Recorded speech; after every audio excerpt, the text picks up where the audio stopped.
Hat trick హిట్లు కొట్టి సినీ పరిశ్రమలో ఒక్కసారిగా హాట్ టాపిక్ అయిన రాజ్ తరుణ్ ఆ తర్వాతి కాలంలో సరైన ఎంపిక లేక దారుణ ఫలితాలు అందుకుంటూ వస్తున్నాడు.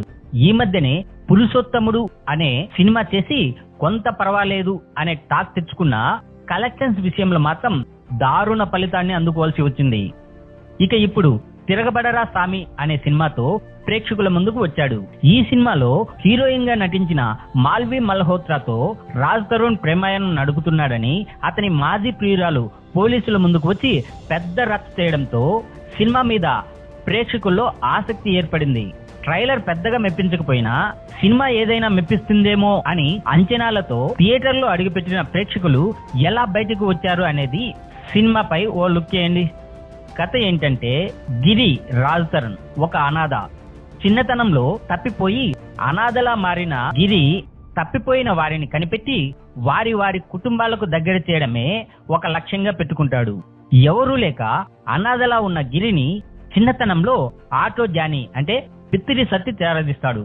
అదే కాలనీలో ఉండే మటన్ మస్తాన్, రాజా రవీంద్ర, తులసమ్మ, ప్రగతి సహా అందరూ గిరిని ప్రేమగా చూసుకుంటూ ఉంటారు. అయితే స్వతహాగా పిరికివాడైన గిరి గొడవలకు దూరంగా బతుకుతూ తనకంటూ ఓ మంచి కుటుంబం రాకపోతుందా అని ఆ కుటుంబం కోసం కలలు కంటూ ఉంటాడు. ఈ క్రమంలో గిరి జీవితంలోకి శైలజ అంటే మాల్వి మల్హోత్రా ఎంట్రీ ఇస్తుంది. అలా శైలజ వచ్చాక గిరి జీవితంలో వచ్చిన మార్పులేంటి, శైలజ బ్యాక్ గ్రౌండ్ ఏంటి, శైలజ కారణంగా గిరికి వచ్చిన సమస్యలేంటి, క్రూరుడైన జహీరాబాద్ కొండారెడ్డి అంటే మకరంద్ దేశ్ పాండే వల్ల గిరికి ఎదురైన ఇబ్బందులేంటి లాంటివి తెలియాలంటే స్క్రీన్ పైన చూడాల్సిందే. తిరగబడరా సామి సినిమా చుట్టూ మొదటి నుంచి వివాదాలు చుట్టుముట్టుతూ వచ్చాయి. ముందుగా డైరెక్టర్ మన్నారా చాప్రాకి ముద్దు ఇవ్వడం, హీరో హీరోయిన్ల మీద హీరో మాజీ ప్రియురాలు యుద్ధానికి దిగడం లాంటివి సినిమాకి మంచి ప్రమోషన్స్ తెచ్చిపెట్టాయి. ఇక సినిమా విషయానికి వస్తే మొదటి షాట్ నుంచి చివరి షాట్ వరకు ప్రేక్షకుల సహనానికి పరీక్షలా నడుస్తూ వెళ్ళింది. ఈ సినిమా ఇప్పుడు రావాల్సిన సినిమా కాదు, ఓ 25-30 ఏళ్ల క్రితం రావాల్సిన సినిమా. మామూలుగా పాత సీసాలో కొత్త సారా అన్న సందంగానో లేదా కొత్త సీసాలో పాత సారా అన్నట్లో కూడా ఈ సినిమా అనిపించదు.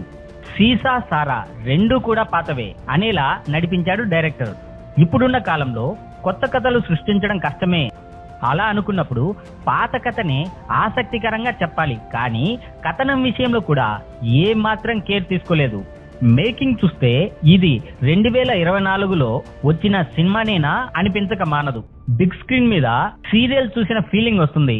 మామూలుగా సినిమాల్లో ఎక్కడో ఒక చోట ఏదో ఒక ఎమోషన్, ఎక్కడో ఏదో ఒక సీన్ అయినా కనెక్ట్ అయ్యేలా రాసుకుంటారు. కానీ ఈ సినిమాలో ఏ ఒక్క చోట కూడా ఆడియన్స్ కనెక్ట్ అవ్వలేదు. కొన్ని సీన్లు సిల్లీగా అనిపిస్తే కొన్ని సీన్లు ఓవర్ యాక్షన్ అనిపిస్తాయి.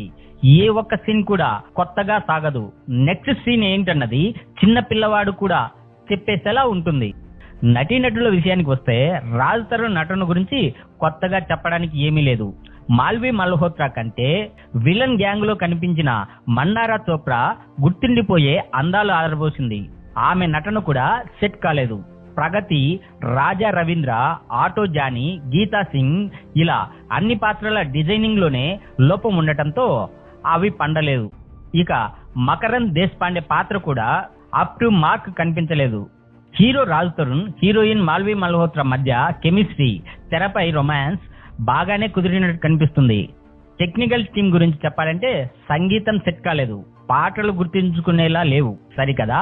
బ్యాక్ గ్రౌండ్ స్కోర్ పరమ చెత్తగా ఉంది. డైలాగ్స్ రొటీన్ గా ఉన్నాయి. కాస్తో కుస్తో మెచ్చుకోదగ్గ అంశం ఏమిటంటే సినిమా నిడివి తగ్గించి ప్రేక్షకులకు మంచి చేశాడని చెప్పాలి. ఇలాగే మరిన్ని అప్డేట్స్ చూస్తూ ఉండాలంటే సూపర్ సినీ షో ఛానల్ను సబ్స్క్రైబ్ చేసి ఒక లైక్ కొట్టి మీరేమనుకుంటున్నారో కామెంట్ రూపంలో మాకు తెలియజేయండి.